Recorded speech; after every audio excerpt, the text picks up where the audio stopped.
हिंगणघाट येथील वऱ्हाडाची ट्रॅव्हल्स बस जळून खाक. धुळे येथील डांगुर्णे गावाजवळील घटना सुदैवाने जीवितहानी टळली.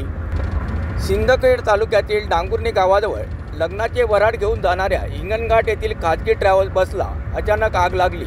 वर्धा जिल्ह्यातील हिंगणघाट येथील सिद्धी ट्रॅव्हल्सची बस होती. सतर्कता दाखवत चालकाने रस्त्याच्या कडेला बस थांबविली. त्यामुळे मोठी घटना टळली. परिसरातील ग्रामस्थांनी घटनास्थळी धाव घेत प्रवाशांना सुखरूप बाहेर काढले.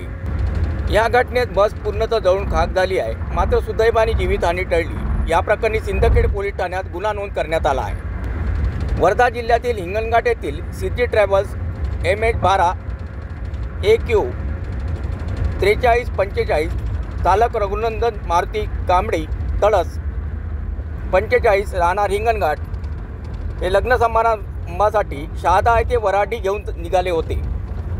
काल दिनांक 19ला सकाळी 6 वाजताच्या सुमारास सोनगीरपासून 7 किलोमीटर अंतरावर असलेल्या डांगुर्णे तालुका सिंदखेड या गावाजवळ बसमधून अचानक धूर निघू लागला व अचानक आग लागली. आग लागल्याने समजताच बस चालक रघुनंदन तळस यांनी सतर्कता दाखवत बस रस्त्याच्या कडेला उभी केली. ही घटना समजताच परिसरातील ग्रामस्थांनी घटनास्थळी धाव घेतली. 17 प्रवाशांना सुखरूप बाहेर काढण्यात आले. त्यानंतर बसने पेट घेतला. संपूर्ण बस जळून खाक झाली.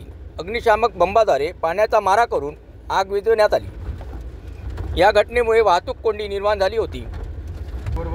घटनास्थळी चिमटान दूरक्षेत्राचे अधिकारी व कर्मचाऱ्यांनी धाव घेतली आणि वाहतूक सुरळीत केली. शॉर्ट सर्किटमुळे बसला आग लागल्याचा अंदाज व्यक्त करण्यात आला आहे. या प्रकरणी सिंदखेड पोलीस ठाण्यात नोंद करण्यात आली असून पुढील तपास सुरू आहे.